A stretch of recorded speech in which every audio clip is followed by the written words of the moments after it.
everybody, I hope you're doing okay. I am excited about this video today. Sorry about the shiny face and the lack of YouTube editing skills, but what is important is what I have to say. So don't even feel the need to look at me, but please listen. Just have me on in the background while you're doing the dusting or whatever. I've got my notebook in front of me, so I will be glancing at that anyway because there's a lot to remember tonight, but hopefully it will be life-changing. It has been for me. Now, I can't take credit for all of these ideas. Most of them are from a book that I would recommend called How to Talk So Little Kids Will Listen, and it's by Joanna Faber and Julie King. So that is the kind of full version, but I'm just going to give you a summary in case you are kind of losing your hair over getting your kids to listen, getting them to do as they're told, or whether you just don't have time to sit and read a whole book and it's quite heavy going. So, here's the abridged version. This is kind of aimed at children from about 2 up to 10, but you could do it a bit younger and you could do it a bit older depending on the child and their needs. Loads of these are suitable for children who are on the spectrum, but just for neurotypical children as well. Now, this is a big thing for me because I have a toddler, but I also am a teacher, and at the moment I have a lovely class full of 7 and 8 year olds. So these things have been super helpful for me. Okay, I'll go through them. Now, there are 18 points. I'll be quite quick on each one. If you think, oh, I already do that, or that won't work for me, that's fine, but some of them are bound to work. So stay with me to the end, and please let me know if you've tried any of these, if you're going to, and how you get on. Okay, number 1. When children are not feeling okay, or they're worried about something, or they come to you with a problem, or something seems like a big disaster to them, take them seriously and try to empathise. Okay, take them seriously. It can be hard when they are really upset over a lost toy or something that seems like a really tiny deal to us, and to them it's huge, like an argument with a friend, and it can be easy to go, look, there are bigger problems in the world, this is not important, just forget about it. But to them, in their world, it's huge, so please remember that and try not to diminish their feelings. Just actually take them seriously. Number 2, give their feeling a name and empathise, like I said for number 1, but this time give their feeling a name. They won't always know what they are feeling. Often they're overwhelmed with different emotions and they don't know how to explain it, so give their name a feeling. For example, you might say, oh, you're annoyed because you wanted to go to the shop today, and you're explaining what it is they feel and why, and it just helps them to normalise it, to understand that that is a feeling, it's not just them, and it's okay for all feelings to be there. Number 3, now this is a good one, I like this one. Tell children what to do rather than what not to do. Okay, especially in a child's brain, but also in an adult's brain. If I said, don't run to you, then you kind of imagine somebody running, and that is the idea that's put in your head. Whereas if you say walk, that's the idea that's in their head. Okay, just like if I said don't think of a pink elephant, you're thinking of a pink elephant, right? It puts the image in your head. So tell them what to do rather than what not to do, just generally with everything. Okay, number 4. Give in fantasy what you can't give in reality. Okay, so you can make wishes with your children. When they're moaning that playtime is over, you can say, I wish we had 1 billion more hours to play. I wish we had 100 golden coins and each one granted us a wish, or whatever it might be. Just in fantasy, just to show a bit of empathy, get them to be creative, distract them from whatever it is they're upset about. So yeah, give in fantasy what you can't give in reality. Number 5. Don't question an angry child. I don't think I need to say much more on that. But saying, lots of us are guilty of going, why did you do that? That kind of thing. If you were angry, would you want somebody to be throwing questions at you? Probably not. A child is just the same. Don't question an angry child. Number 6. If you can, make a game or a challenge out of a chore. Okay, so timers are a good one for this.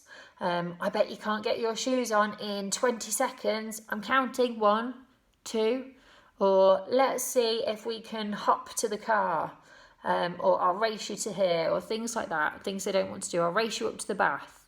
I bet you can't get there in less than 10 seconds. Whatever it might be, a bit of a challenge or a game makes a world of difference. Number 7.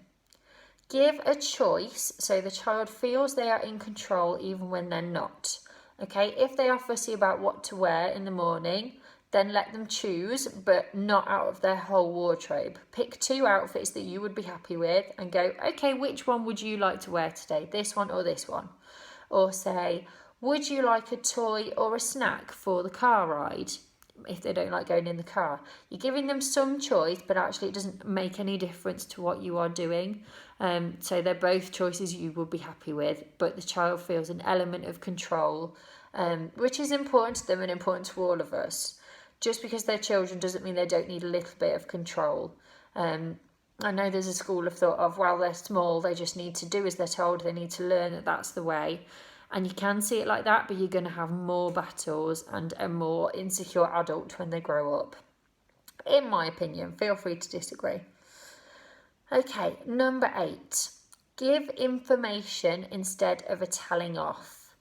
Okay, so instead of saying, you've left the lid off the glue, just say, glue dries out quickly if the lid isn't on.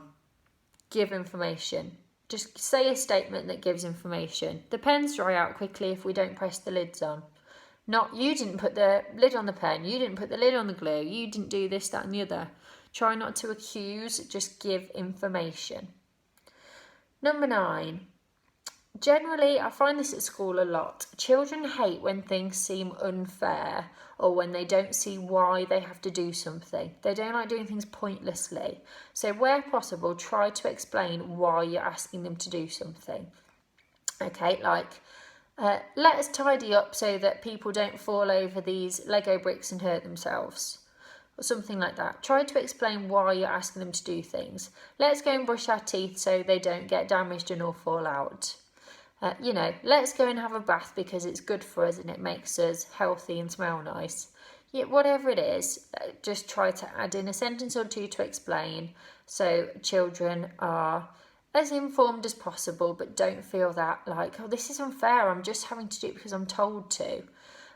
The children in my class do not like having to do certain work without having a purpose for it. They're just kind of like, oh, why am I having to, write a diary entry or write a story?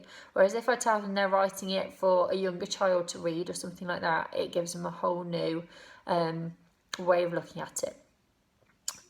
Number 10, acknowledge the positive first. Now, if you've asked your child to tidy up and you've given them 10 minutes, you come back in and there's still half the room not done and you can see they haven't tried very hard, you could come in and go, look at this, it's not finished, you've had 10 minutes, I can't believe you haven't done it. It's all negative.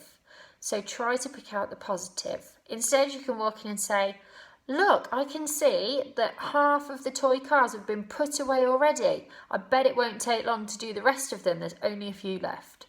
And try and see it that way. You might as well be positive where you can. It will help both of you. Number 11, try to use the word I instead of the word you. As a teacher, I feel compelled to tell you they're called pronouns. You might know that. It's not important. But it's just less accusing. So you could say things like, I worry about burns if they are going too near the cooker. Or, I don't like to see food on the floor. Instead of, you're doing this, you're doing that, you've thrown food on the floor, you're going to burn yourself. Just try to say I instead of you. Keep it on yourself and you're just pointing out what you can see. I think that might come up again later, but it's an important one. Number 12, we're getting there, well over halfway. I really like this one. Having time out is quite popular, isn't it? It's something that lots of people do. They have like a naughty step. They send children away from the situation. Mine isn't really old enough for me to have tried that.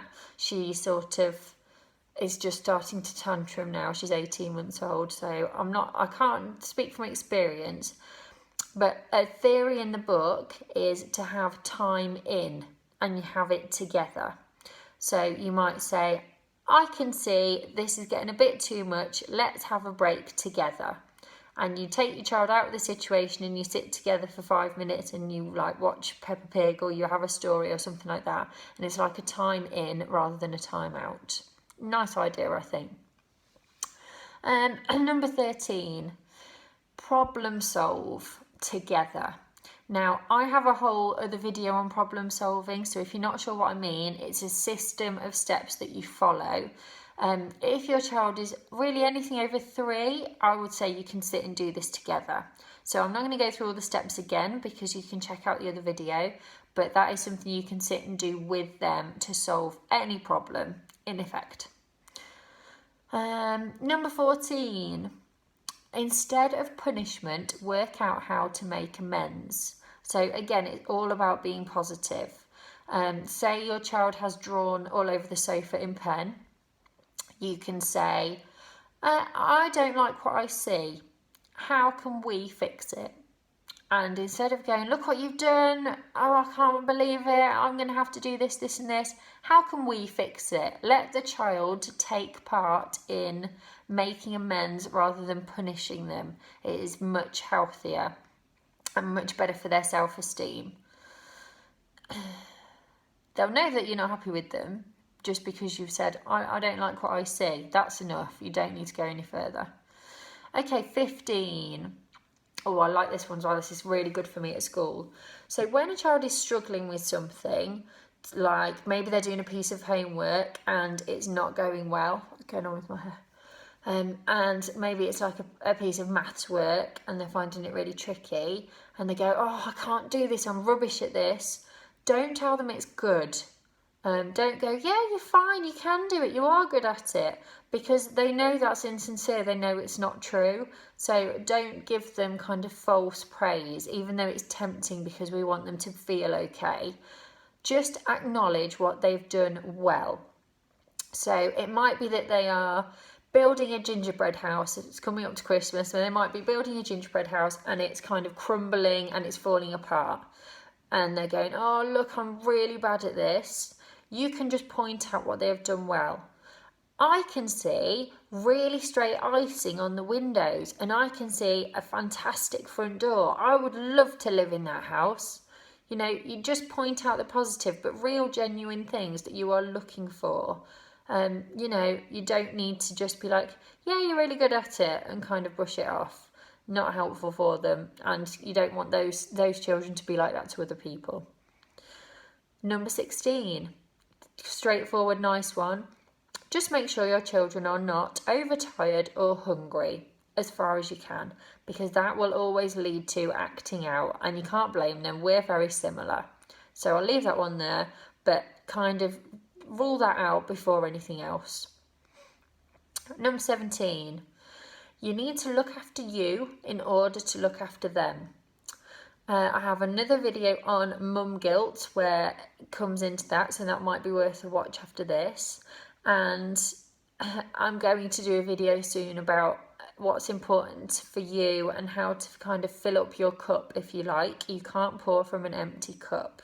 So looking after you, taking time for you, taking a few minutes away, don't feel bad for it, because happy mum is happy child, or happy dad, or happy whatever you might be to the child.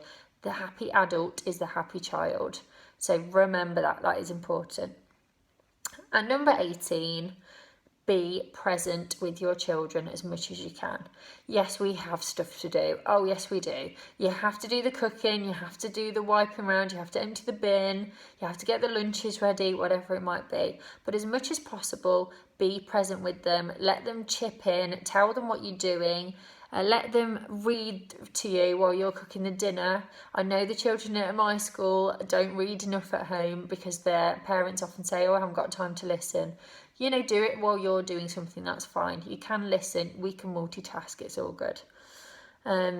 So yeah, the children just want to know they are worth your time. A lot of badly behaved children that I see just feel ignored. They feel like nobody cares about them. They don't feel like they're of any value. So just give them your time. Let them know that they are worth it. Yes, I've got this, this and this to do, but I'm going to spend 10 minutes playing with you now because you are important. Just let them know it.